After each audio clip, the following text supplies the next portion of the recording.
Rain of Troy hotline. Alicia, Michael, what's going on? We know you have takes. We have takes. I'm actually surprised that your Rant Line, Rave Line, whatever, isn't completely full. Why can't we just win a game? Can I blame Michael Castillo for this? Can I blame Bob Connolly for this? Could I put on a zebra shirt and just go out there? Scratch, claw, up against the wall. Can't explain it, what I'm feeling right now, guys. I can't believe it. Let's open up that Rave Line!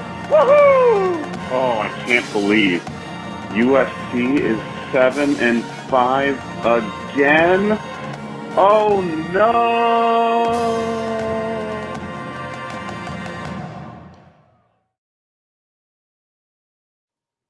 Hello, everybody. Welcome back to Retro Radio, episode 561, coming to you on Wednesday, September 25th. We're going to look forward to Saturday's USC and Wisconsin game at the Coliseum, the first ever Big Ten home conference game for the Trojans against the Badgers. And we're going to give you our live reaction to the Bear Alexander news. We're going to get to that momentarily and so much more here on this episode. As always, you can follow us on Twitter, Rant of Troy, like us on Facebook, facebook.com/Rant of Troy, email address, rantoftroy@fanside.com, and our phone number, 818-643-7227, Second Whisper on Show. I'm your host, Michael Castillo, joined with my co-host here in the Rant of Troy studio in Los Angeles, Alicia Dertola. Hello, everybody. Alicia, we just got to get into it. We got to. It did literally happen right as we were jumping into the studio, so...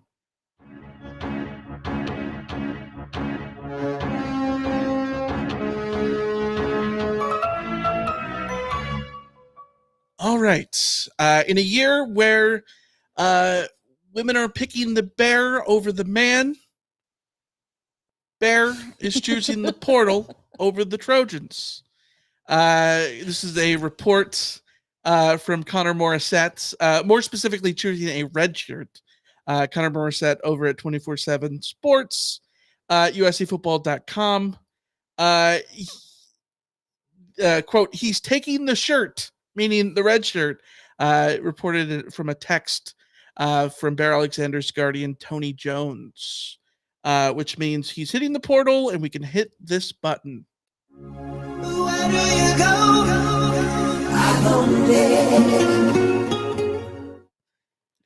Yeah. Good luck. Farewell.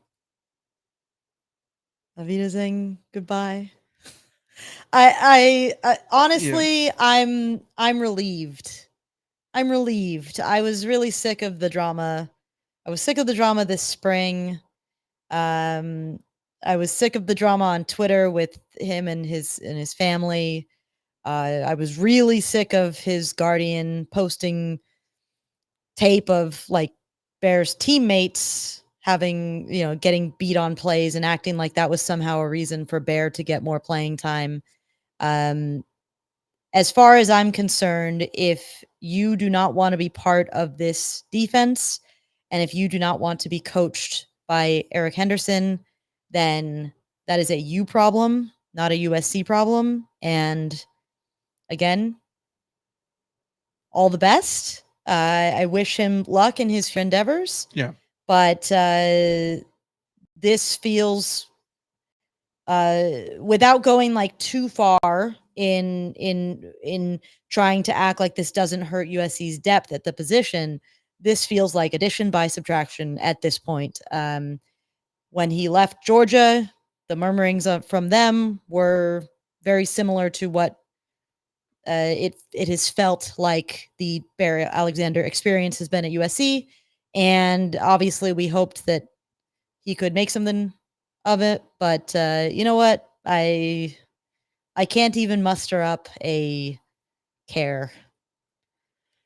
It's crazy, right? Like, Bear Alexander was a hell of a player last year for the Trojans on a historically god-awful defense. 48 tackles, 6.5 tackles for loss. The year before, he showed out in the national championship game with a couple tackles for loss. For Georgia, won a national title over TCU. At SoFi, comes to SC, has a good season. Very good season, shows flashes. Inconsistent, sure, but like the whole defense was inconsistent. It was hard to tell what was just the defense being inconsistent. What was him? Goes into spring camp, puts his name in the portal for about 12 minutes, comes back out. All off season, the talk is that he's going to be, one of the best players on defense, if not the best player for the Trojans on defense. And through 3 games, he's got 3 tackles, all 3 coming against Michigan. 4 tackles, 3 of them coming against Michigan. He had 1 against Utah State. Passed over by Gavin Meyer, the transfer from Wyoming. And then, Kobe Pepe has been a guy that has gotten a lot of talk during fall camp and whatnot. To say addition by subtraction, I think does his ability a disservice, because he's a really good football player and he's someone that SC surely can use. At the same time, I think that, I think there's some immaturity stuff. I feel like it's out of line to say that about a player for the most part, but I don't know how you can't say that in this situation, right? Like, again, I think we have seen what Eric Henderson is as a coach, and we have seen what Danton Lynn is as a defensive coordinator. And so, like, if I think that there were players over the last couple of years who weren't getting regular playing time, who, if they said, you know what, I need to leave because these coaches don't know what they're doing and I need to go find my place, I would have believed them and I would have not held anything against them, because we could all see it with our eyes that, whether it was personnel decisions or just schematic decisions or whatever it was, that, USC's defense was a mess. It was a mess, and it was weird that some guys weren't playing. This defense is not a mess. This defense is doing extremely well. And this defensive line in particular is doing very, very well. And if Bear couldn't win a job over the transfers that came in, then to me, based on what we've seen and based on what I know about these coaches, that's on merit. And I think there's the immaturity there is I think the inability to look inside and see, well, what is it? And you read between the lines too, because we always say off-season, what people say to the media in the off-season, or what coaches, the coach speak that you get, usually it's sugar-coated. Coaches don't want to say bad things about players. Usually the most that you're going to get from a player who is not meeting expectations from a coach is usually like, we've challenged him to really reach his potential, and we're seeing growth. It's there, but we continue to challenge him. That kind of talk. We heard that kind of talk about Bear Alexander, and my little antenna went up a little bit about, well, okay, so the talking about challenging him to be more consistent and all of that kind of stuff, like, those are kind of buzzwords to me after many, many years of listening to this kind of talk, that the coaches aren't quite 100% there with him. And the coaches at this point have earned enough credibility with me that if they're not there on you, then again, that's a you problem. So like I said, like, yes, I think it's harsh to say addition by subtraction, but the rumblings about here's where I'm at. At USC, I want team players. I want people who are committed to winning above all else, and being part of a team that is devoted to winning regardless of what their own individual output is. And it has been very clear, and this decision makes it very clear that that is not necessarily the mindset that USC was getting from Bear Alexander. And if that's the case, then it's addition by subtraction, because that is one less player who's sort of in it for himself. And if he wants to be in it for himself, like I said, by all means, go out, get your bag, go do whatever, wherever you're going to land, go do that. But I don't think it's path to success to go that way, personally. And the plus side here is that USC is now coming off of a game where we saw a lot of Kobe Pepe. And to my eye, he was doing just as well as Bear Alexander in terms of what USC was asking him to do. So the rise of Kobe Pepe helps this be not a catastrophic loss. Mm-hmm. The reliability of Gavin Meyer and Nate Clifton helps this be the kind of thing that we can say, okay, go on. Not even. I wouldn't even try to convince him to come back out of the portal at this point. I'm pretty over it. You know, the thing now, the problem for USC now is really just that the depth was already really thin, and it just gets thinner, which raises the necessity of players like Jide Abasiri and Carlin Jones and Elijah Hughes to be ready to go if they're called upon. Right. And I expect them to be called upon very soon because of the state of the depth. But again, he just opened up more opportunities for those guys to go out there and show what they've got. So again, yeah. Yeah, I think it helps from an SC perspective. It's like the defensive upswing this season through 3 games has relatively little to nothing to do with Bear Alexander. Yeah.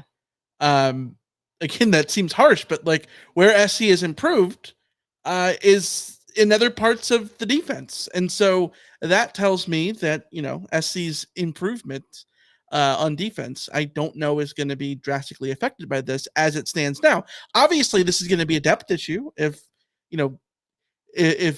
Gavin Meyer goes down, Kobe Pepe goes down, Jide Abasiri goes down, any of those guys go down, Carlin Jones, like it's one fewer dude, Nate Clifton, one fewer dude on that defensive line that you could use, in different looks, different packages, starting, whatever it is. And that's never going to be a good thing going forward, especially when attrition could be a big deal in the Big Ten. Worn and torn matters, right?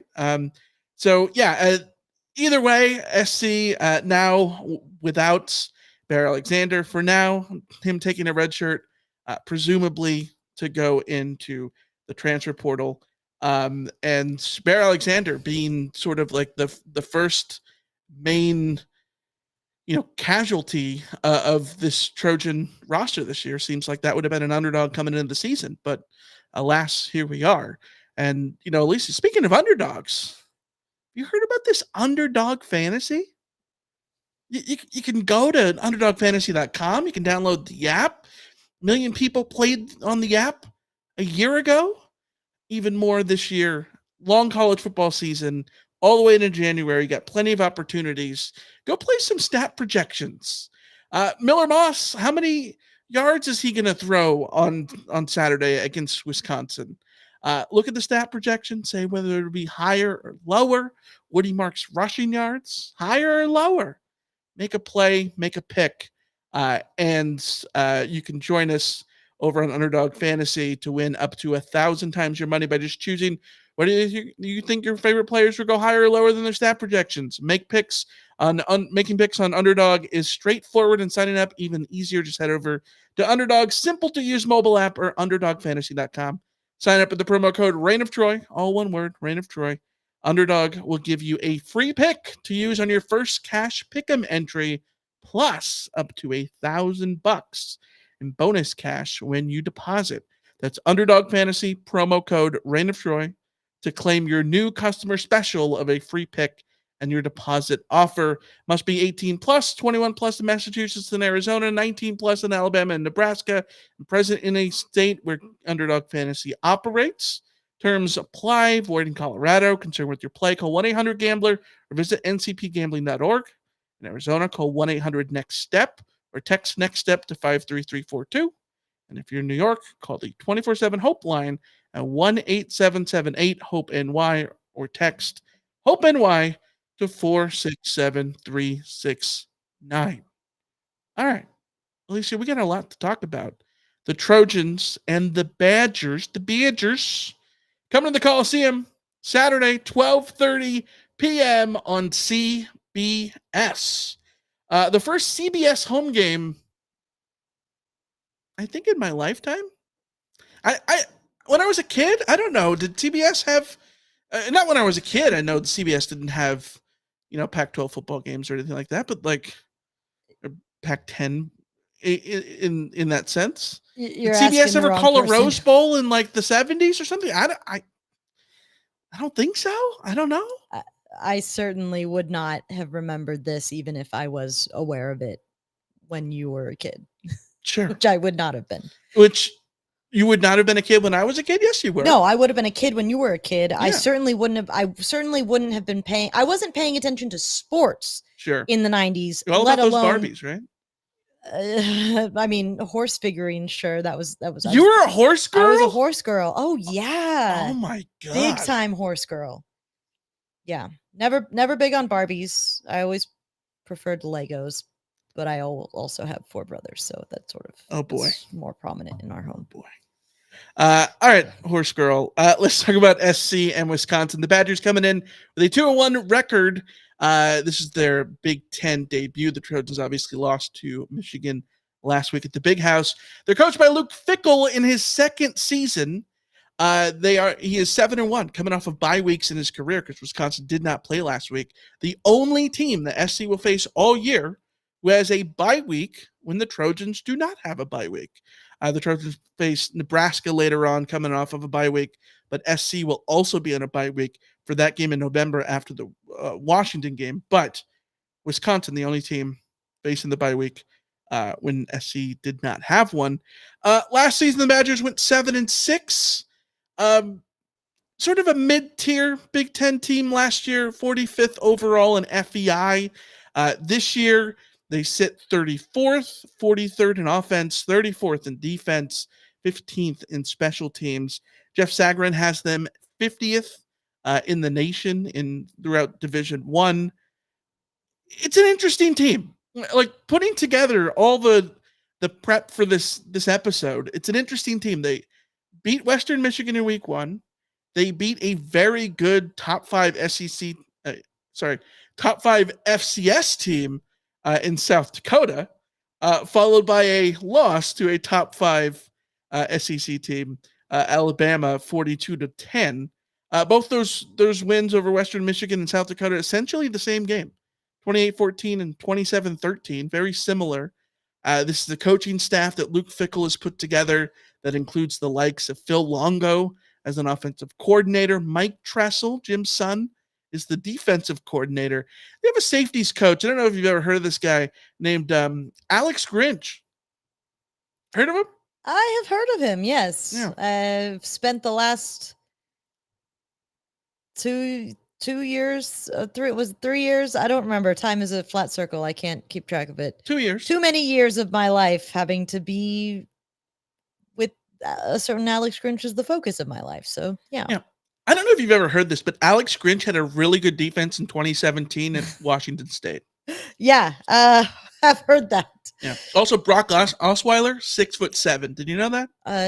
That's news to me. Yeah. First time I've ever heard that one. Yeah. Let's talk about the Badgers on offense, led by Braden Locke at quarterback. This is because Tyler Van Dyke, their transfer quarterback from Miami, is out for the season.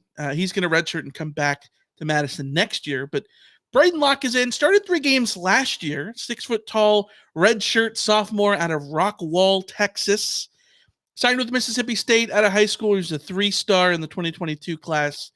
Didn't play with the Bulldogs in 2022. Transferred to Madison, Wisconsin a year ago. Started 3 games as a redshirt freshman. At one point, he was freshman of the week in the Big Ten for a win against Illinois. 76 of 152 passes, 777 yards, 5 touchdowns, 1 interception last year. I think those present as good numbers, but it's a lot of short stuff. 5.1 yards per pass attempt last year for a rating of 102.5. I think that is sort of damning for the pass offense of Wisconsin last year and this year under Phil Longo. Having a 5-to-1 touchdown to interceptions ratio should get you a passer rating higher than a Bucko 2.5, right? But when your pass attempts or yards per pass attempt is so low at 5.1, it makes it really, really, really difficult. He came in relief of Tyler Van Dyke in the Alabama game. threw for 125 yards, a touchdown, no picks, no major mistakes. He's someone who sort of limits the mistakes that way, which is, going to be good for Wisconsin's, chances of, moving the ball against the Trojans. But I don't think he necessarily brings any spectacular, game-breaking skills to the quarterback position. I think it's also interesting that, Alicia, this is the third straight game in which SC is facing either a backup quarterback or the quarterback who started the season as the backup. In the case of Alex Orji last week at Michigan. Do you think that's weird? Is that a weird coincidence? Does it? I feel like this has behoove happened before, them? though. Hasn't this happened in a previous season Just like a string? when there was a string of, like, I want to say it was, and this is just in my mind, like, was it Utah State that had Chucky Keaton and, like, he was out injured, and then the next Chucky Keaton played.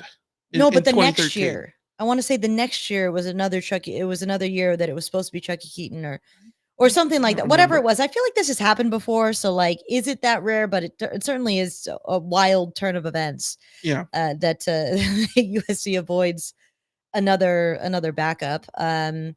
It's a good thing for Wisconsin that we were talking earlier today about how it's slightly difficult to evaluate this Wisconsin team because the sample size right now is so limited. Yeah. Their game against Alabama, number one, it's against Alabama. And number two, it's like, do you throw the results of that game out the window because they lost their quarterback early on in that game? And then from there on out, I don't know how much you can really judge what a team does. Yeah. And then they played an FCS school, and so a good FCS school, but an FCS school nonetheless. So then, how do you judge that one? And then Western Michigan is Western Michigan. Like, what? It's hard to say how much of a competition they've faced, or whether or not to be impressed or unimpressed by anything that they've done this year, because the context around everything that they've done this year is just weird. It's tricky. Yeah, and the good news for Wisconsin is that they've had, after losing Tyler Van Dyke in the middle of a game, they've had a bye week to come in and get Braden Locke settled in as their starter. He spent the whole last 2 weeks knowing that he would be starting against USC. They can have been preparing their offense to suit whatever his strengths are compared to Tyler Van Dyke's. And so if I'm Wisconsin, I'm at least feeling semi-fortunate that you got a little bit of time going into this USC game to perhaps sort that stuff out. Yeah. This is the other tricky part, is Phil Longo, the offensive coordinator, famously of Longo Toyota. Yes. It's the biggest car dealership in the world. Is it? Yeah. No, I didn't know that. Yeah, they're like their own Starbucks. And is he actually related to the Longos of? I have no idea. I just watched a YouTube video about it. All right. Well, there you go. Phil Longo could be credited with, like, Sam Howell's success at North Carolina, but Longo is like another weird one to evaluate, because I remember looking in depth at Phil Longo when he was at, I think it was when he had left Ole Miss or was about to be joining North Carolina. No, it had to be, because he joined North Carolina in 2019. That's the same year that USC hired Graham Harrell, right? Yeah. And when USC was looking for a new offensive coordinator that year, Phil Longo was one of the guys that I looked at, along with Kalen DeBoer, by the way. And what's that guy up to? I know, right? And what I came away with being very intrigued by Phil Longo is, you look at his numbers, and the numbers are super impressive. Like, yards on yards on yards on yards. At Ole Miss, he averaged more than 500 yards a game, and that's going against SEC defenses. But I always do this thing where I look on Twitter and see how fans of a team feel about a departing coach. And Ole Miss fans thought he sucked, like really, really hated him. And North Carolina fans couldn't wait to see him out the door. So the problem with Phil Longo is that it feels like his offenses are often a lot of empty calories, and maybe not scoring at the rate that, like, you would expect for how they move the ball, which theoretically, does that not play into what USC's defense will want? What we've seen USC's defense be this year, which is they will do the bend but don't break thing. Well, let's talk about Wisconsin's productivity, because I find it fascinating. This is an offense that has veteran offensive line, 4 returning starters with 116 combined starts between the 4 of them. Only 1 new starter. Does one of them want to pop over and swap offensive line? Maybe one of them needs to redshirt and hit the portal in the middle of the week. Mm-hmm. Joe Brunner, the left guard, is the only one who wasn't an outright starter last year. Jake Renfro, the center, wasn't either, because he started the COVID year, then 2021, missed the last 2 years, but this is essentially his 3rd year as a starter. So everyone is either a 3rd or 4th year starter, with the exception of Joe Brunner at left guard.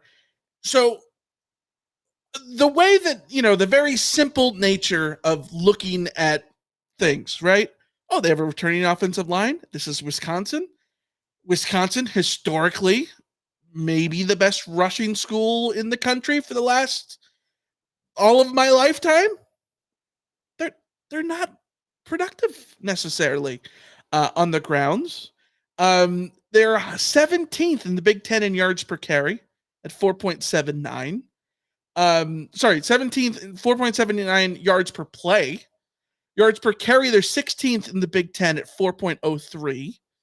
15th in the Big Ten in yards per pass attempt at 5.8, which is 118th in FBS. Only 5.6% of their plays gained 7+ yards. They have just 7 plays all season so far of 20+ yards. Only Kennesaw State, New Mexico State, and Air Force have fewer. They're 104th in second level yards, so they're not getting to that second level, and 128th in open field yards.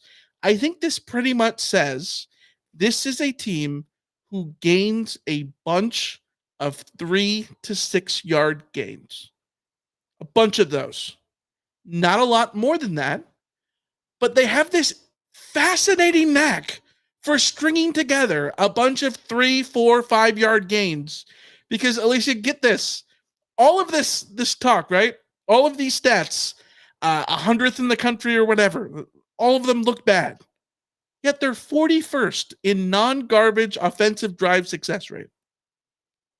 They have 7 scoring drives of 10+ plays in 3 games.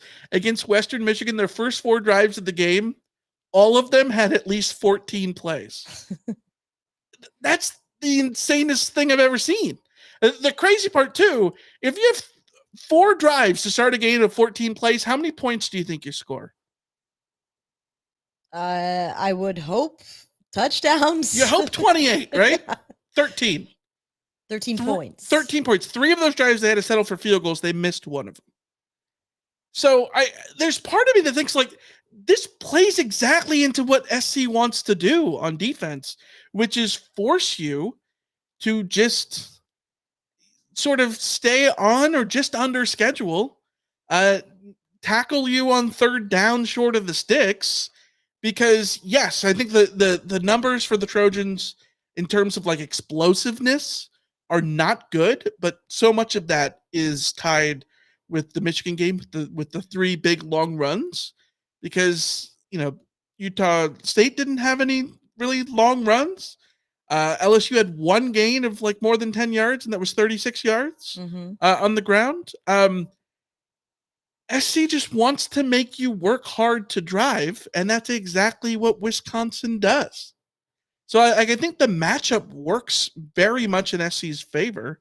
The difference being, we said a lot of these things last week about Michigan, that they were 17th in the Big Ten in this, 18th in the Big Ten in that, and they ran for 290 yards.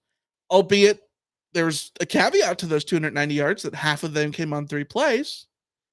But I think this is the interesting question, because you talked about it in the CarCast, or more so, and I think in the Fallout episode, the idea that would Michigan have been worse if they had Davis Warren and they were balanced more balanced in terms of a run pass ratio, Mhm. would they have been worse because they would have been more sort of milk toast in the sense that they would have run the ball less and they're just more of an efficient run game that Michigan has? Here's the thing. If you're just going to run the ball every play, Mhm. you can have a technically inefficient running game that gets you first downs every time. Yeah. Because all you need is like 3.5 yards per carry Mhm. every time you do it Right. to get a new first down. And that's in 3 downs. If you want to go for it on 4th down a bunch of times like Michigan did, then you don't even need to average 3 yards a carry to get to Right. move the ball down the field.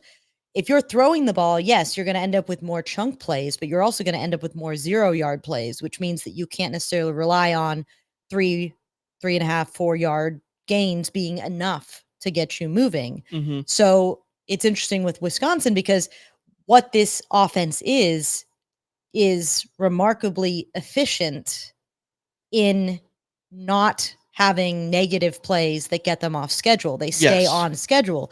And I even looked up, like, are these numbers just because that's what they did against Western Michigan and South Dakota? Against Alabama, It's pretty consistent. 10-play drive, 8-play drive, then they punt They had and a fumble. 17-play touchdown drive. 7-play drive with a punt, 10-play drive with a missed field goal, Mhm. 17-play, 75-yard, 8-minute and 14-second touchdown drive, which, Yeah. whoo, buddy. And then the rest of the way, Michigan basically, Ohio State basically holds them to 3 or 4 and out. So, Michigan, again, Jesus, Texas seemed to adjust to that after halftime outside of that first drive that they did. But they were doing this against an Alabama defense that I don't know that I can yet compare USC's defense to a traditional Alabama defense. Right. But They still only scored 10 points.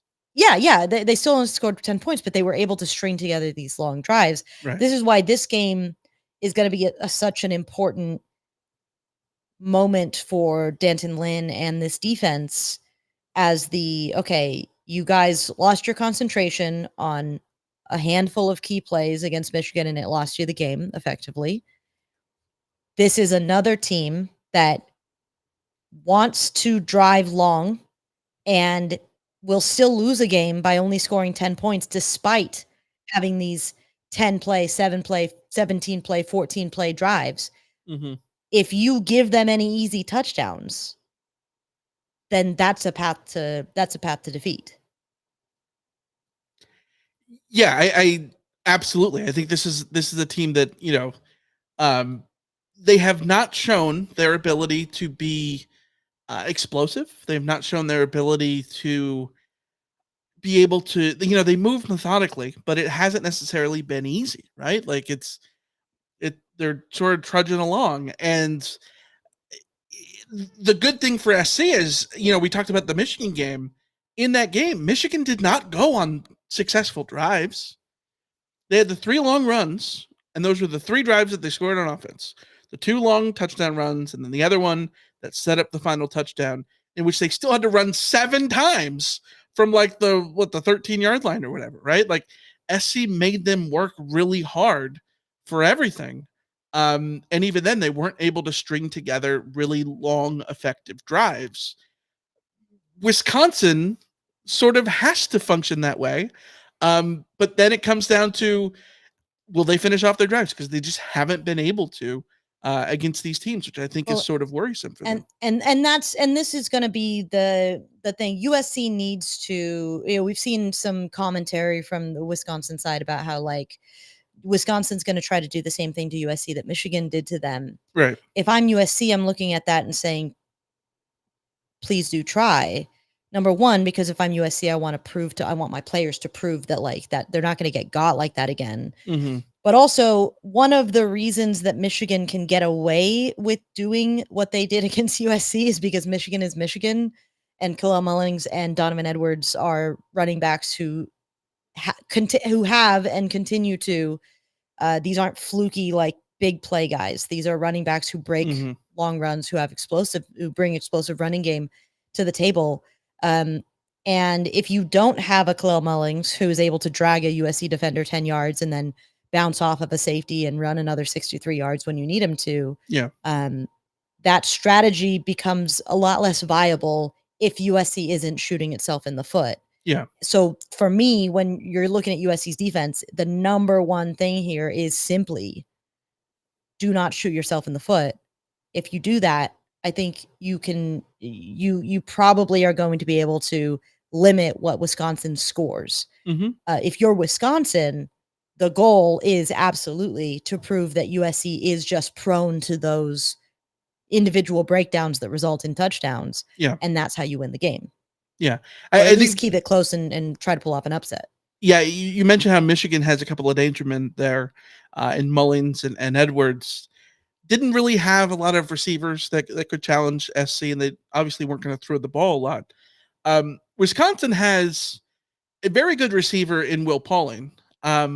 Slot guy, 19 catches so far this year, 191 yards and a touchdown. Last year, he was third in the Big Ten in receiving, but he has gotten the vast majority of their targets, very similar to what Michigan was doing before last week's game with Colston Loveland, their tight end. Ultimately, he didn't play, and Davis Warren didn't play against SC, and so we never got to really see an offense in the past game that sort of funneled through one guy. I think we're going to sort of see that on offense for Wisconsin here. The running back trio, Ches Malusi, Cade Yakimelli, and Tawi Walker is sort of interesting. Walker, the short guy, short yardage guy. Sorry, I don't want to besmirch his height there. Yeah. Oklahoma transfer. I don't know that I've ever seen someone so efficient in short yardage. In his career, 14 carries on 3rd and 3 or less, he's picked up 12 first downs. That's nuts. I love that too, because he's 5'9", 216. Yeah. So like he's bowling ball. He's a bowling ball, but like he's not like a bus. Like he's not Jerome Bettis or one of those guys that you're just like, he's so powerful he's just gonna force his way through every time. You know what that reminds me of? Curtis McNeil. Well, that's a really good example, because one of the things that I love to compare goal line / short yardage running backs to is the misconception that, like in soccer, the guys who get all the headers are just the tall guys. Mm-hmm. Guys who score headed goals, yes, a lot of the times they're the tallest guys, but you see a lot of shorter guys score the headed goals, because heading the ball into the net is way more about your sense of like your hand-eye, your head-eye coordination or whatever, your sense of the flight of the trajectory of the ball, being in the right place at the right time and timing it perfectly. Right. Like you can be the tallest wide receiver on the field, but if you mistime your jump, you're not going to catch the ball every time. And with a running back in those short yardage situations, your vision in that short yardage situation is so underrated, because it's not just as simple as grab the ball and run straight. And then no matter what, like if you do that, you're going to convert a lot of first downs. But to have that kind of efficiency that this guy has, that means he knows exactly what crease he's looking for, the timing of hitting that, when to wait and when to go, how to push his way through. Like that takes immense skill. I'm impressed. Yeah. Let's talk about Wisconsin's defense.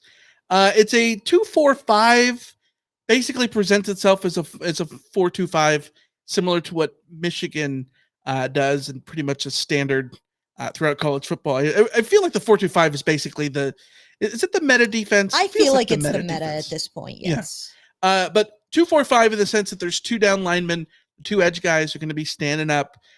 Inexperience up front on those defensive line positions.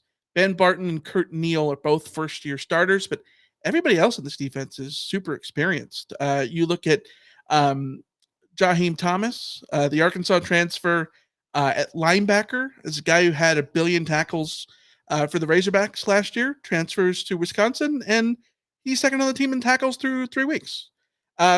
Ricardo Hallman at corner had 7 interceptions last year, led all of FBS. Doesn't have one this year so far, but 5 tackles to his name. And then there's Hunter Wohler, who's being coached by Alex Grinch at safety. He was second in the FBS in tackles by a safety last year with 120. 120 tackles by a safety? That's either really impressive by the safety or a very bad sign for the defense. And I think Wisconsin's defense wasn't they weren't bad. horrific, which means that's probably more about, number one, what his role is in that defense. And number two, he's doing a very good job of getting to the ball. Yeah. But normally I see 120 and I'm like, oh no. Yeah. But then no, in Wisconsin's case, it's not the bad 120. It's the good 120 from a safety. Remember Cal had a linebacker who had like 160 tackles one year Yes. recently. I don't even remember who it was, but yeah, it's nuts when somebody just has a crazy number of tackles. Yeah. And yet that 120 didn't even lead the country in terms of tackles by a safety, which is weird. But this defense has a lot of experience, but interestingly enough, they're not great. I think this defense sort of could be a lot better. And I think there's question marks here. They're 86th in yards per play, allowing 5.6 yards per play. And I know it's easy to sit here and say, yeah, but the Alabama game, that was the most of it. It's really not, though. Obviously Alabama, was very successful, had over 7 yards per play, all of that, 42 points. But Western Michigan averaged 5.02 yards per play against Wisconsin. And then the following week averaged 2 yards a play against Ohio State. That was the most yards per play by Western Michigan team since 2021. And as you can hear, I'm sorry, the Badger painted furred Jesse is like moaning at these defensive statistics. There is a whale making noises. And I'm wearing noise canceling headphones right now. So I hope the listeners at home can hear this. That came through on the microphone because it was like, Dory doing the whale impression in Finding Nemo. That's what our dog is currently doing. Yeah. I'm sorry. Oh, I couldn't keep it together any longer. I'm sorry. I'm bummed that we don't have Jesse Cam set up today. We need to do that. Okay, continuing on Wisconsin's defensive numbers, 88th in rushing yards per carry, 4.46. All three opponents were pretty effective on the ground in different levels. Western Michigan, the least of all of them, but it's Western Michigan. What do you expect against Wisconsin in that sense? 95th in defensive passer rating, allowing 7.5 yards per pass. Again, a lot of this is Alabama, but Western Michigan averaged 7.4 yards per pass attempt, which is right at that average. So 71st in defensive success rate, 101st in explosiveness. They do not make havoc plays. 122nd in havoc. The front seven ranks 111th, and the secondary 118th. So there's no havoc from the front or from the back. And Jesse is really riled up about that one too. Yeah. 61st in sacks, only allowing 2 per game. It's the numbers are not great here. They held the first 2 opponents to 14 and 13 points, which is pretty good. They're not allowing 1 million points that way. Obviously, Alabama scored 40 plus. But I think one of the biggest questions for them is which third down defense shows up.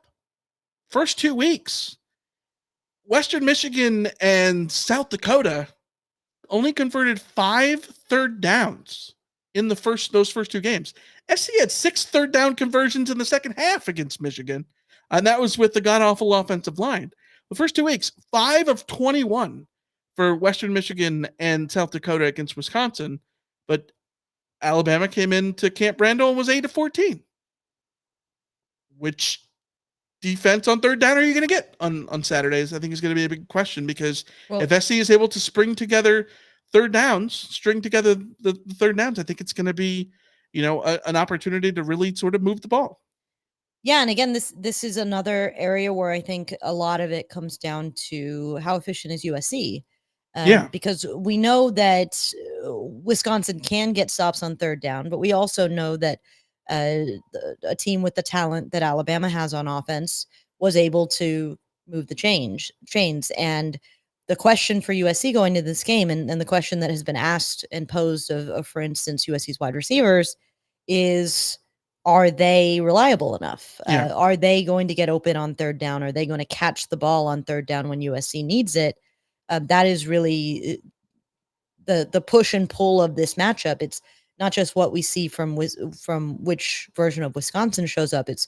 Is USC in danger of shooting themselves in the foot on those critical plays? Yeah. Because like you've pretty much laid out there, this defense is they're not bad. No, but they're unspectacular.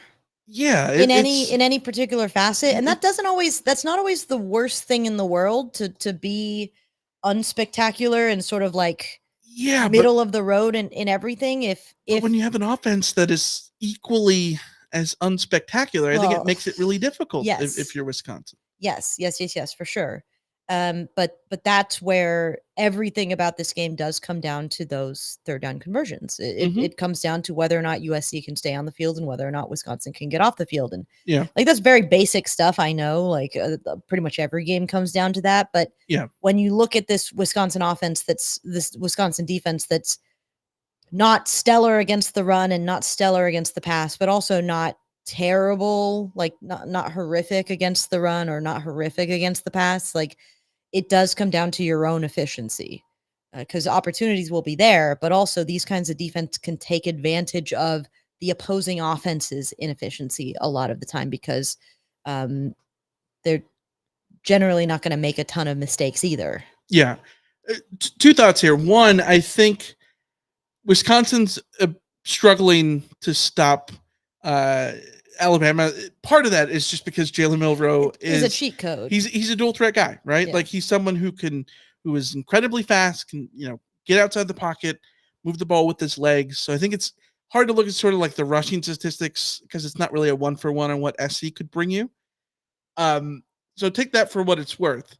The other side of it is in terms of a matchup for SC, I think it behooves the Trojans that this is not a Wisconsin defense that is extremely stout up front.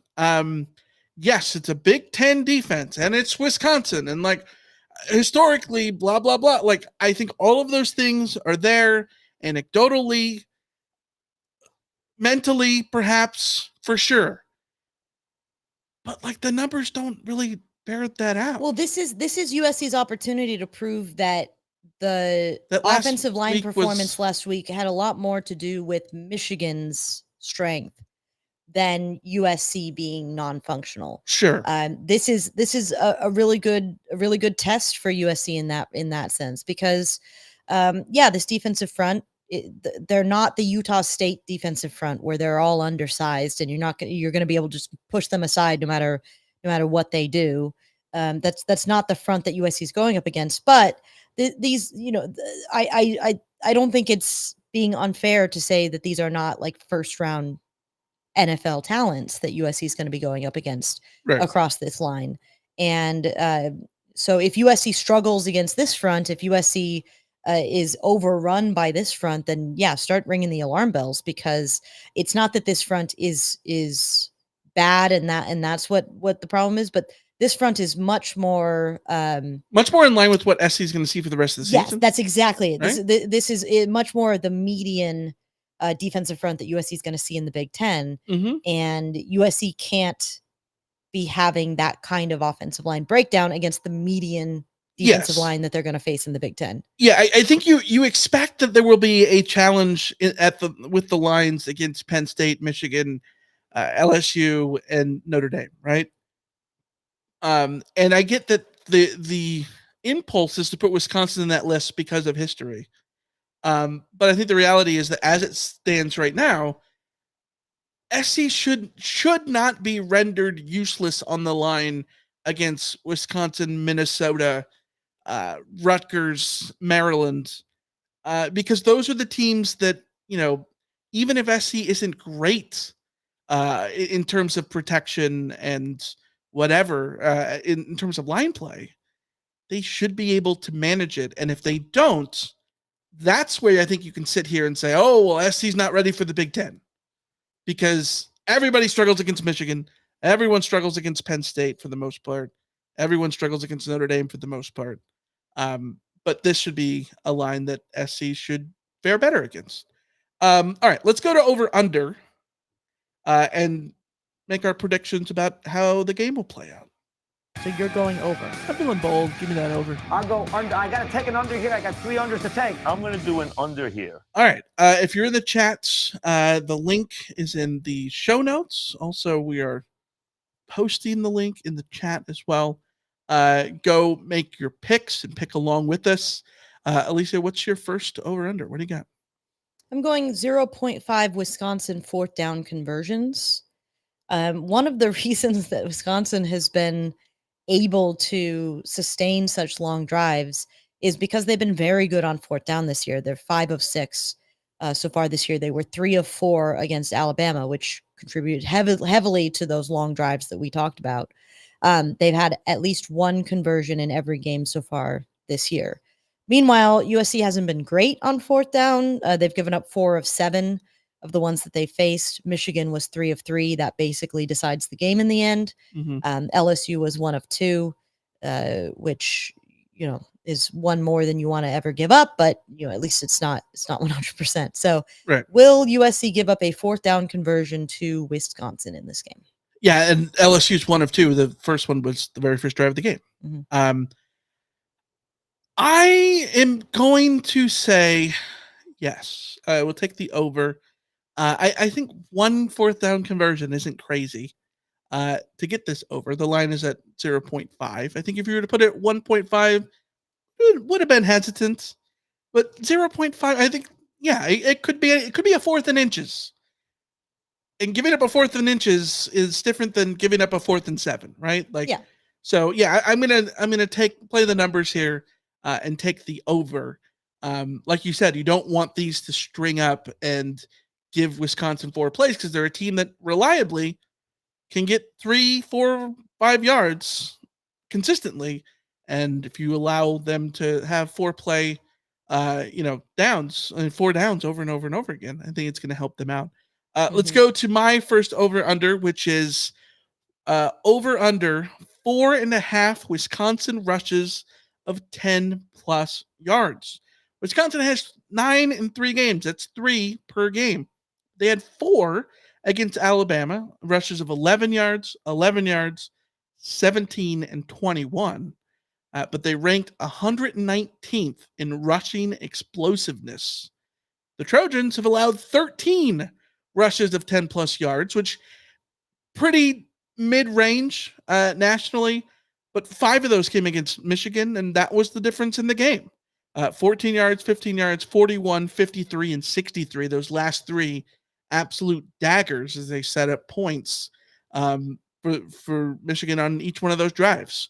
The 5 that the 13 that SC is allowed is 13th in FBS. But the Trojans are 133 in defensive rushing explosiveness because of the Michigan game, essentially. So 4.5 is the line of 10-plus yard Wisconsin runs. I'm gonna be bullish for USC's defense and take the under. I think that USC will come into this game wanting to really be stout against the run, play against the run. I think USC will be happy to try and invite Wisconsin to try to beat them through the air. And I also think USC will have spent this week being very challenged from top to bottom, coaching staff to players, to put in a different level performance, or at least to have the level of performance against the run that they had against Michigan, but have the stats to show for it. So I think USC is going to be really, really committed to not giving any ground on the run, maybe at the expense of giving up some more ground in the air. But for whatever reason, I think this will be less. Are you saying what I think you're saying? Stack the box. Yeah. Wait, did you just say that in synchronization with the drop? I did. You can't even see my fingers hit the button. That's incredible. Yeah. So you take the under on the 4.5. 10-yard Wisconsin rushes, which locks me into the over. Let's go to your second over-under. What do you got? I'm going 5.5 Wisconsin tackles for loss in this game. We talked about how Wisconsin doesn't have a very heavy havoc producing defensive front, but that hasn't really mattered to USC so far this year. USC has allowed 17 tackles for loss, which is as many as the USC defense has had this year as well, by the way. They gave up 8 to Michigan and 7 to LSU. Wisconsin is averaging 4 tackles for loss per game, but they had 5 against Alabama. They had 6 against South Dakota. So it's not like they're not capable of getting up there. Will USC allow Wisconsin to have as many or more tackles for loss against them as Alabama did? I am going to take the under. I'm sort of feeling bullish on this one. You were bullish on the last one. I'm bullish on this one, which locks you into taking the over. As you set the line there, I think that this is going to be one where I think that at worst, I think SC is going to be able to be the Wisconsin offense in just getting 2-3 yard gains in the worst case scenario versus what we saw last week, which was just getting blown up at the line. I think if SC's not having success running the ball, they're still going to get 2 yards on those bad carries versus the absolute blown up ones. I think maybe it's optimistic, but I'm gonna go with it. Let's go to the next over under, which is my second one. Over under 182.5 Wisconsin pass yards. They are averaging 182.3. So will they go over their average? Obviously, they've got a backup quarterback in Braden Locke. You would think that would not bode well for Wisconsin. But last year, when he was a starter for 3 games in this offense with Phil Longo as his offensive coordinator, last year was his first year in Madison, Braden Locke averaged 216 yards in his 3 starts. So I don't think the average is unattainable by Braden Locke by any means in that sense. And I think one of those starts last year was against Ohio State, I think. Yeah, I'm going over on this. Okay. Mostly because of what I was talking about before about I think that USC will be pretty heavy against the run in this game and invite Wisconsin to throw. And I think that what we saw against LSU from this team, which was the last team that really could throw against USC, is that USC was going to play a little bit soft and be more or less okay with them completing passes so long as they were short of the sticks or sort of in front of them. So I think, and if this game goes the way I suspect it will, or hope it will at least, I think that Wisconsin will come to a point in this game where they're playing from behind and start to pass more as well. So I think they're going to get up above this, probably closer at least to 200 yards passing. Just tactically, I think that'll be the case. Okay, that sounds sound. That gives you the over. Locks me into the under. What's your last over under line? What do you got? We're going 300.5 Miller Moss passing yards, and it's not 299.5 because I'm an idiot and I was rushing, but that's fine. Miller has been under 300 yards passing in his last 2 games, and Wisconsin has only given up a 300-yard passing day to 2 quarterbacks since the start of last season. Who were those 2? Last year it was Garrett Nussmeier for LSU in the bowl game. ReliaQuest Bowl, yeah. Yeah, and then the other one was against Georgia Southern, of all teams. So against Clay Helton and against SC's week 1 opponent. Brian Kelly, yes. USC connections all over the place. So, as we saw against Utah State, Miller Moss can have a game where he's really not a critical part of it because USC is running away with it and running the ball well and all that, and be under 300 yards. We saw against Michigan that Miller Moss can have a very, very admirable, good game and be under 300 yards because the offensive line isn't holding up. Mm-hmm. But he's also a quarterback that I think in this offense should be expecting to go above 300 yards more often than not. So will he be able to do it against Wisconsin here? Yeah, I always think of what Jim Tressel said. I believe this was Jim Tressel and not Urban Meyer. I'm pretty sure it was Jim Tressel that said that like your goal every game is to go into it throwing for 300 yards and running for like 200, 250.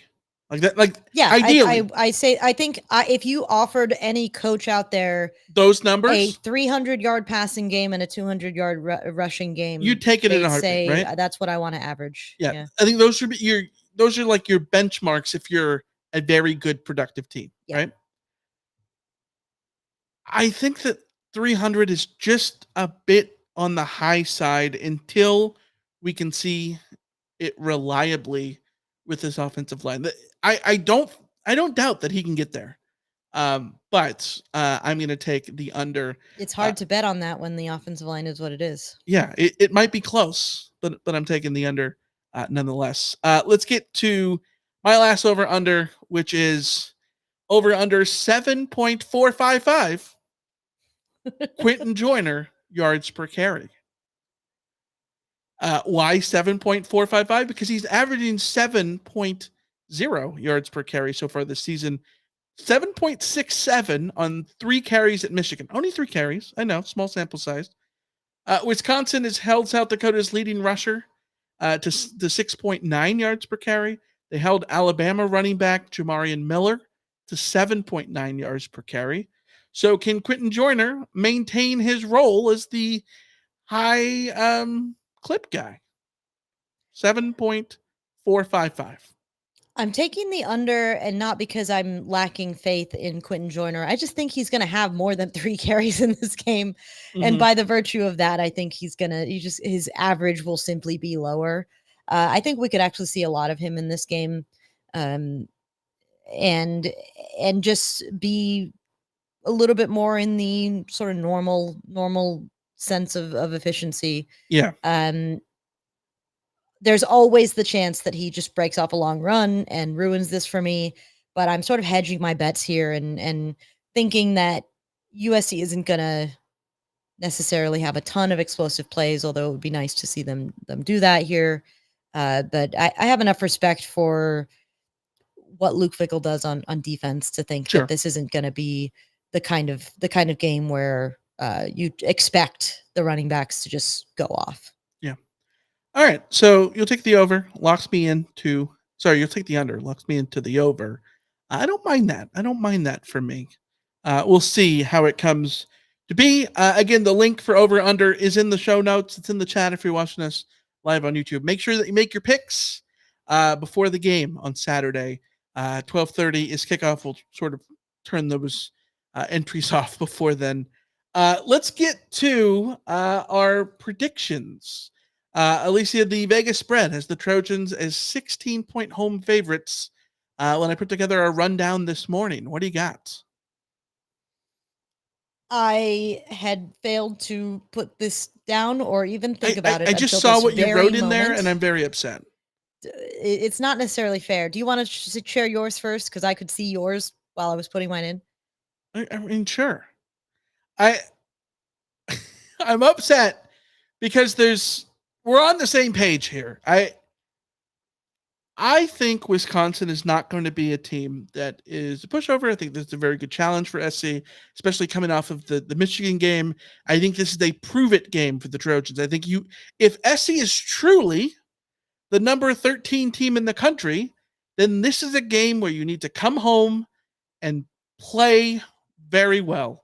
Bounce back from the Michigan game. Show that your offensive line, even if they are not great, and even if they are not perfect, that they can be functional.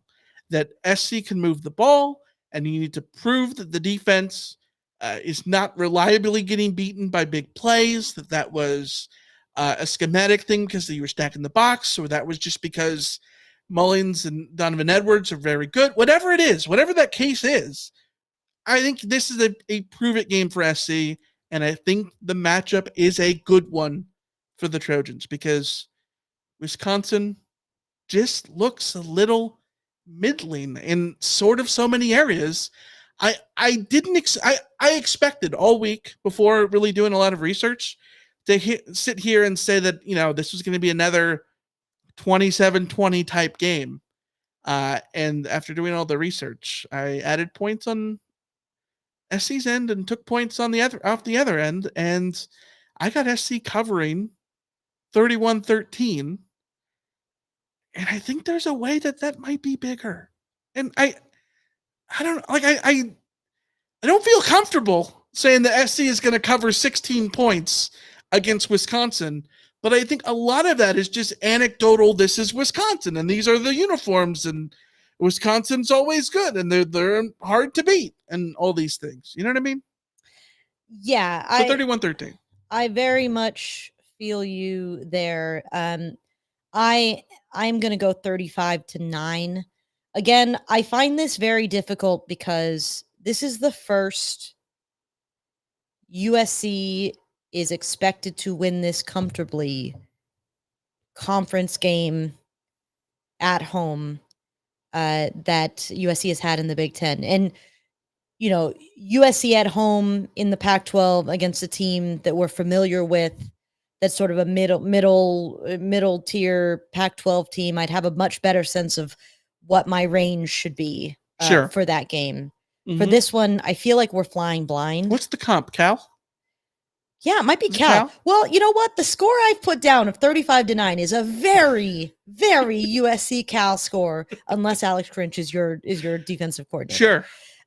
So yeah, maybe Cal is the. But here's the thing: Cal is a pain in the ass to play. That's my thing. Is I could see this game being a pain in the ass early on, and then USC wears them down and just makes more plays because USC has, has talented guys who make the plays. Deuce Robinson gets free downfield, or Jacoby Lane grabs the ball over top of somebody, or Zachariah Branch breaks along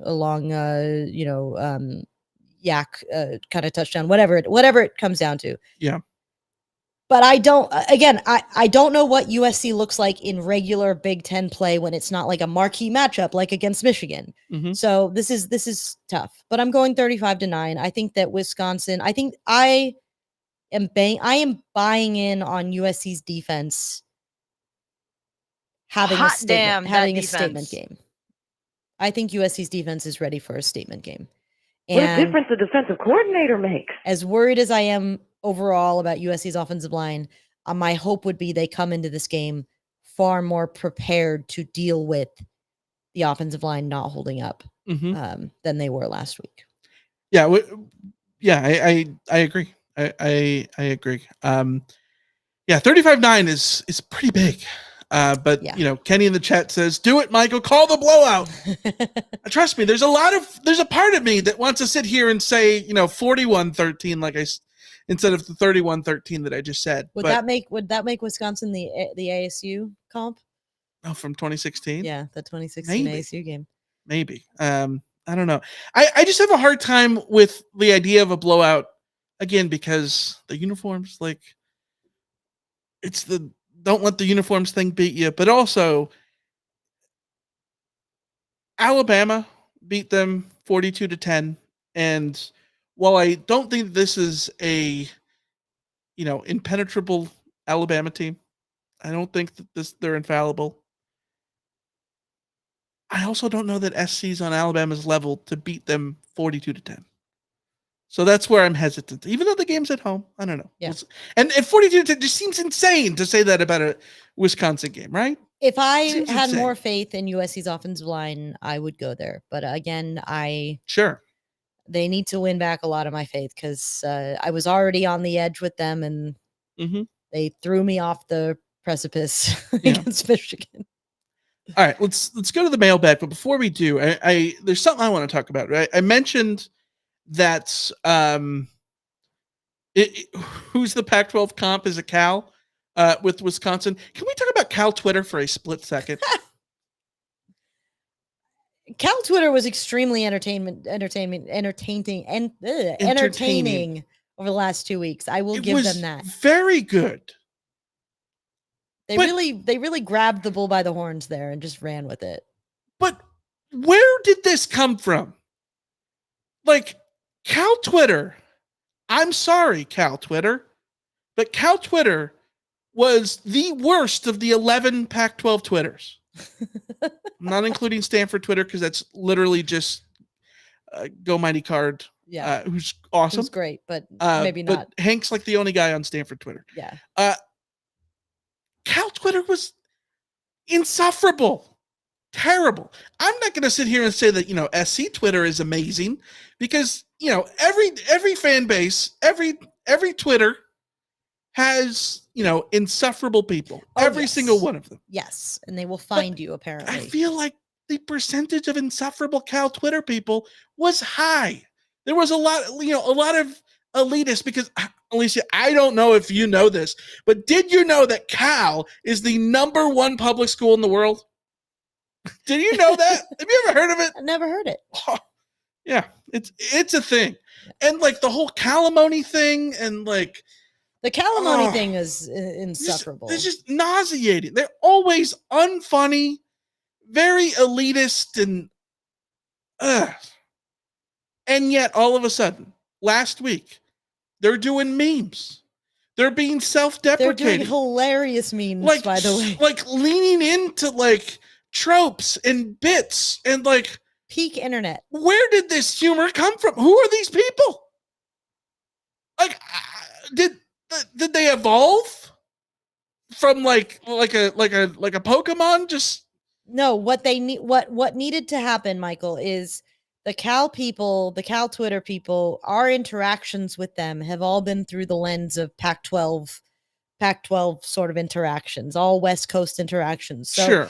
The self-deprecating things that Cal was doing were a direct reflection of Cal versus the SEC, as opposed to how Cal Twitter acts and the ACC versus how Cal Twitter operates when they're dealing with people of the West Coast variety. Sure. So dealing with people on the other side of the country, they went all in on the sort of like funny stereotypes instead of being self-righteous and actually like arguing things earnestly.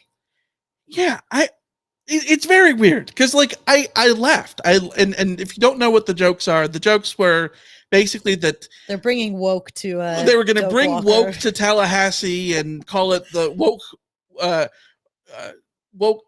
Doak Campbell? Yeah. Woke Campbell Stadium. All these memes and stuff, like all these AI generated memes, which were hilarious. Yes. No matter what you feel politically, it was hilarious, right? And Florida State fans were laughing back and like it was funny. Yeah. It was great. I don't know where this came from. Don't know where it came from. All right. Let's to the mailbag. You've got mail. All right. Let's get to a voicemail we got from Darren. If you listen to the Fallout episode, I said he called twice because Darren loves us, clearly. And I got the first one, but the second one I didn't grab quick enough. So here it is. Hey guys, this is Darren from Reno, Nevada calling in again. There was a couple other points that I didn't articulate on my initial call. The first thing is Miller Moss. That kid is a warrior. That dude is a stud. He was getting beat like a piñata back there on Saturday, and he just kept fighting. And I was really impressed. That's the kind of guy you want leading your football team. That dude is a warrior, and it was really encouraging to see him continue to fight and get up and hang in there and throw the football.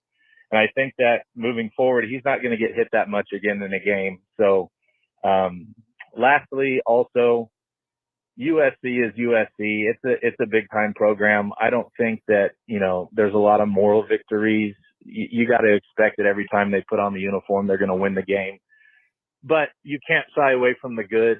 And so, the doom and gloom crowd that's talking about, oh, Lincoln Riley sucks and, oh, this team is soft and just all the stuff that you read and hear people say when they lose a game, that's a bunch of crap, man. Like if you're a fan and you actually buy in and believe all that stuff, you might want to check yourself into counseling because that is so far from reality. This team was one play from about 6 of winning the game when almost everything that could have gone wrong went wrong. And so you got to have perspective. I wish more fans in general had perspective. Like, it's very important. Don't get emotional. Have perspective. Anyway, again, guys, thank you for all that you do. Fight on. Thanks for the call, Darren, as always. Yeah, Jesse's got big takes about this too. Yeah, I think so. The hard part is when you talk about like having perspective and being rational and not emotional, any of those things, I think it's difficult immediately following a game because you're always going to have the emotional look at it. And this is why sometimes we'll say stupid things in the CarCast and, have more reason takes 2 days later. This is specifically why we do a Fallout episode. Yeah. Because theoretically, the CarCast would be sufficient in terms of post-game coverage. But we know that taking a day to remove ourselves from the emotion, taking a day to be able to rewatch the game, often you come away feeling very different and fixating on very different things than you did at the time and realizing, oh, I was wrong about that, but I also didn't notice this and all that kind of stuff. So yeah, it just takes, it's okay to be emotional in the moment and then take a deep breath and realize where you're at. What I'm with Darren in that I wish that more fans were willing or able to take a step back and sort of view their sports teams through the lens of the broader sports world. Because part of being a fan is that you get this tunnel vision that like your team is the only thing that matters and their wins or their losses are the only things that you ever think about or care about. And so you sort of lose perspective on what sports actually is outside of this tiny little bubble that you're in. And what sports actually is that only one team gets to win the championship at the end of the year. Only one team gets to walk away from any game as a winner. A very, very few teams will walk away with more wins than losses, and an even fewer number of teams will walk away with double-digit wins and only 1 or 2 losses in a season. And USC has been on the right side of that, in the elite tier of that, for a long, long, long time. But that doesn't mean that every time is gonna be the you can't expect perfection every single week, every single play. Certainly not in college football, not in sports in general. Mistakes will happen, errors will happen. It for you and I, we always talk about this. Like for us, it's about what does the eye test tell us? And right now, for me, the eye test, for the first time in a long time, is telling me that this is going to be okay. Yeah, I wish I had the pretty good thing on here, and I don't. Thumbing through the soundboard, I don't. Yeah, I think the eye test is good. If you didn't see the score of any of the games, you didn't see the scoring plays on any of the games. Let's say it that way, right? Like, yeah. And you only watched every other play, not the touchdowns. You'd watch this team and you'd think, damn, they're really good. Well, even the context of this team, for instance, if this was last year and the same performance happened, but they gave up those big plays and lost, we would be furious because, we had seen the big plays be a problem for so long, and that it was here you go. Even when they have a good game, they still screw it up with this, that, or the other thing. Like the context of where you're at matters too. This is, Danton Lynn's track record thus far has been pretty damn good, and we have every reason to believe that that this team, in the vast majority of areas, is in a pretty good spot. I think there are areas, as I've mentioned, that offensive line you can have issues with, but and this can change. This can change. If SC gives up 3 more 50-yard runs on Saturday, then yes, explosive plays are truly a problem beyond the Michigan game, right? Like things can change. We'll keep looking at things going forward. And then the other thing is about fan reactions. I think you have to remember, fan comes from fanatic. Yes. And fans are inherently irrational. Irrational because that's what fans are. Like We care way about too too much right? about a thing that in the grand scheme of things is completely irrelevant what to are you our talking? lives. No, it's not and we make it relevant to our everything lives matters against our better judgment often. Sure. Yeah. To our detriment, but we still do it. Yeah. All right.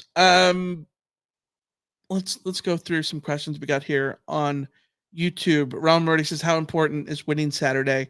Bessie wants to bounce back and get on track to the college football playoffs. Playoffs? Don't talk about playoffs. You kidding me?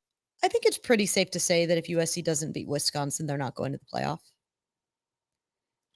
Pretty safe to say, because if you can't beat Wisconsin, you're probably not beating Penn State, and if you can't beat Penn State, you're probably not beating Notre Dame. And you're piling up the losses at that point. Yeah, on a very literal level, no, it's not a playoff eliminator. I think 3 losses is a playoff eliminator, to be quite honest. But you're right. This is if SC is a Big Ten title contender, then they need to win this game. Going 0-2 to start the Big Ten experience for USC is not.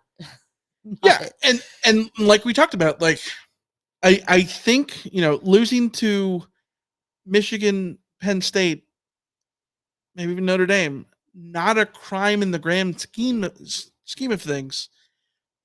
But SC should be better than Wisconsin if they are truly the number 13 team in the country.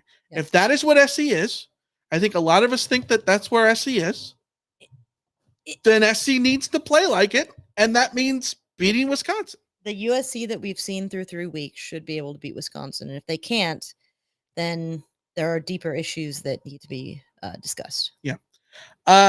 Lamont says, wherever Tackett Curtis is, that's where we need to run. Then you can see if he's gotten any better. There's a smart move. I looked at Wisconsin's 2 deep. He is not starting at inside linebacker. He's the backup to Jake Chaney. He's also wearing the number 4. Interesting. I think it will be fascinating to see if Tackett Curtis does anything against USC here. Part of me sort of half expects it because random stuff happens when former teams are involved. But I'm looking it up. I don't think he has a tackle this 10 year. tackles. He has 10 tackles. Oh, there he is. 10 tackles. 10 tackles and a half tackle for loss. Yeah, so he's 7th among Wisconsin players with tackles. So he's 5 against South we'll Dakota. See him, I suppose. 5 against Alabama. Here's the thing I should have put in an over under. I don't know that it's fair, but let's just pretend that it is. More tackles for Tackett Curtis or more catches for CJ Williams? Oh yeah, CJ Williams is CJ Williams has and it's not exactly fair because Tackett Curtis has 10 tackles this year, 5 in each of the last 2 games. CJ Williams has 2 catches, albeit for 53 yards and a touchdown. So John Jackson III had a great game back at the Coliseum last year for Nevada. Yeah, it happens. It happens. Yeah. We'll see. Let's go to HR Pickens stuff. What happens if Meyer or Clifton go down? Kobe Pepe. Yeah, I mean, like we talked about, the depth on this team, on this defensive front, is certainly not where you'd want it to be. I think if one of those guys go down, you are really depending on Kobe Pepe to be the other guy on that line. And fortunately, he's done a pretty decent job so far. I don't know that he's been better than Gavin Meyer or Nate Clifton at this point, but I think he could do a job for USC in there. The problem is that after that, you're really relying on some very, very, very young and by no one's fault of just the pure circumstances of where they are in their development, like underdeveloped defensive linemen who would have to play a lot of snaps. And that's not where you want to be. So, cross your fingers and hope that those guys stay healthy. Yeah. Where's Dejon Benton when you need him? Yeah, I mean, Apparently, New Mexico? Is he at New Mexico? I think. I can't keep track. Yeah. Either way. Abasiri and Jones are probably, guys that you have to look at if you really go down in depth. But like you said, you're throwing guys in the fire at that point.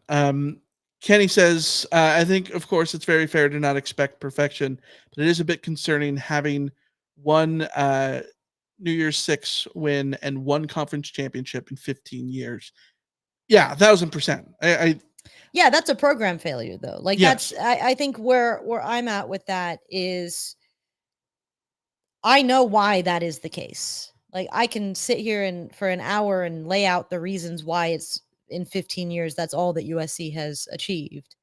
And the current staff, the current roster, the current projection of where this team goes, to me, is not linked to that in the past. Also, the way that we judge success from here on out is going to be necessarily different from the way that we used to judge success in the Pac-12, because it's just simply going to be harder to win a conference title in this Big Ten. The playoff for stuff, everybody, I think, will be different too. The playoff changes how we judge like New Year's Six kind of appearances or anything like that. What I want USC to get to the point of, though, is like, I think that the problem is that USC fans see national titles as like the end all be all, which they are. But USC under like Pete Carroll, for instance, going to the Rose Bowl every year was the goal. Even if the national title didn't come at the end of that, you obviously wanted it, but you could still point to that as a success until people got bored of going to the Rose Bowl and people started asking questions about like, is this enough to be in these New Year's Six games? USC can't skip that whole process of getting to the point where USC people are bored of going to the playoff.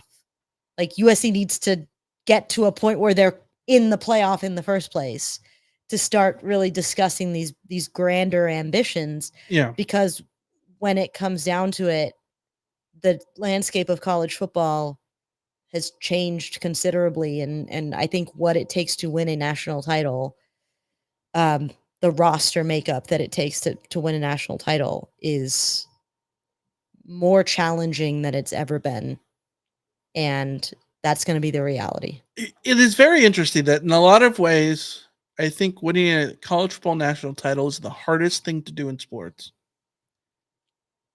And then in other ways, I don't think that's the case. Yeah. Because it's the hardest thing to become a national championship level program. Yeah. But I think once you're there, things start to take care of themselves. It's actually, an easier road. Like it's way easier for Georgia to win a national title in football than it is for the Dodgers to win the World Series. You know what I mean? Yeah. But it's easier for the Pirates to go win the World Series than it is for Purdue. Yes. You know what I mean? Exactly. Yeah. All right. Last thing before we wrap this up. Lamont says, question, is it possible for Eric Gentry to come out for the next game in the number 55? I believe he's the first Trojan that has earned it these past few years. I don't know if it's possible. Nothing would hype me up more.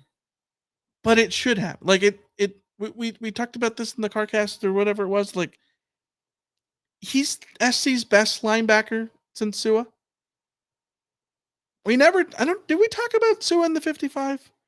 Mostly because Sua's not. He didn't seem like a 55 type guy. Yeah, Sua. In part because he was a safety, and then he was a safety turned linebacker. He turned into a hybrid linebacker that we were still sort of like talking about, like Deion Bailey more than a linebacker. So I don't think we ever had that conversation necessarily, but no, I think unfortunately the 55 is locked up in the 55 club.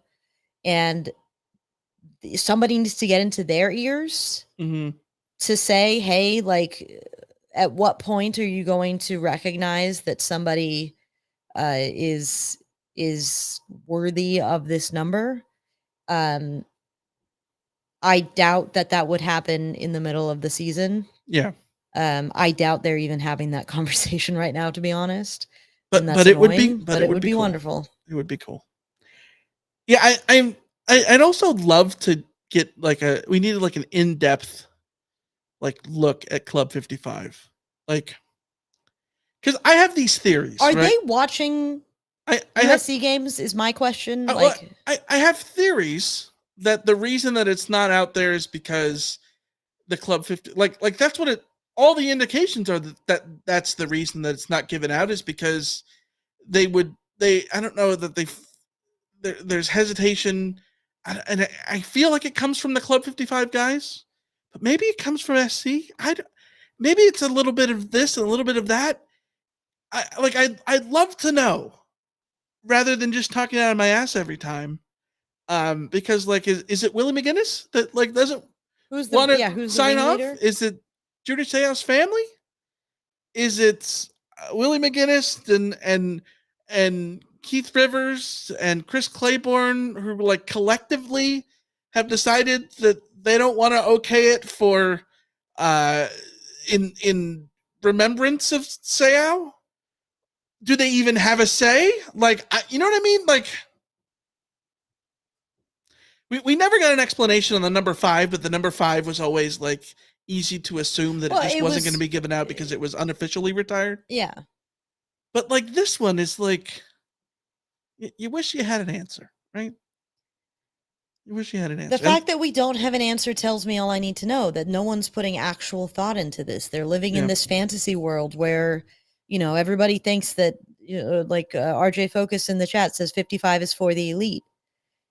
55 was for players who became elite. Yeah. The 55 has never been given to a player who was already elite. Yes, that's it was never always happened. given to a freshman who had proven jack shit. Yes. So either go back to doing that and take your risk of having another Lamar Dawson, which, by the way, I feel so bad because he's it's not even like the Lamar worst Dawson 55. Disgraced that number. He just wasn't an All-American, and he was unfortunately he had injuries, and that happens in college. This will happen. He also unfortunately wore the number when Seau passed away. Yeah, and so it just became a thing. So I don't know. I retire it or bring it back. Just don't. We've had this conversation way too many times. The idea that 55 is only for the elite is retconning. Yes, it's it's only bestowed to this guy who has earned it is a complete retcon. That is not how it ever worked. How it worked was it was given to it was a pre-anointing. Yes. And so, giving it to Eric Gentry is not in line with how anybody else would give it. No. But if this whole retconning is that it has to go to someone who's earned it, well, then how can you say Eric Gentry hasn't earned it? So I just had a new idea of what to do with the 55 before we log out here. What? What if because people are so concerned about somebody earning it, mm-hmm. What if every year for the bowl game, you give it to a worthy person on defense to wear for the bowl game? I would be fine with that. Because by then you're at the end of the season and somebody will have earned it. And you don't have to do all the risking of they're we assume that they're going to keep being good and all of that. So yeah, I don't know. That's a potential solution. Yeah. But Loso in the chat says the number 55 is a lost number at this point. New recruits don't even know anything about the That's number. why I'm so angry. That's another horrible thing by not giving it out. So angry is that we've lost a generation of players who have zero idea of the importance of the 55. Yeah. And Loso also said that Cam Smith should have worn it. Well, Cam Smith certainly could have been someone who worn it, but he was given the 35. And that's then a special when they number gave him the 35, we were told about how special the 35 was because of Scott Ross. Yeah. And I'm not saying that it's not a special number because of Scott Ross. Rest in peace. But if you could do that about the 35, why couldn't you do it about the 55? Well, this is my other, not to go on too long about this, but my other thing about giving the 55 to somebody who's earned it or anything like that is at that point you're asking them to change their number, and maybe they're attached to their number. Maybe Eric Gentry, the number 18 is sentimental to him. Yeah. And it's like the F1 thing. yeah, not everyone wants to take the number one. Some people Yeah. do want to take the number one, and it matters to them. Mhm. And some people are attached to their number, like Lewis. Hamilton, who Yeah. didn't want the number one. He was 44 or whatever. Yeah, 45. I mean, speaking of 55s, Carlos signs his 55. Would he take the number one if he was a world champion? Maybe, but maybe he really likes his 55.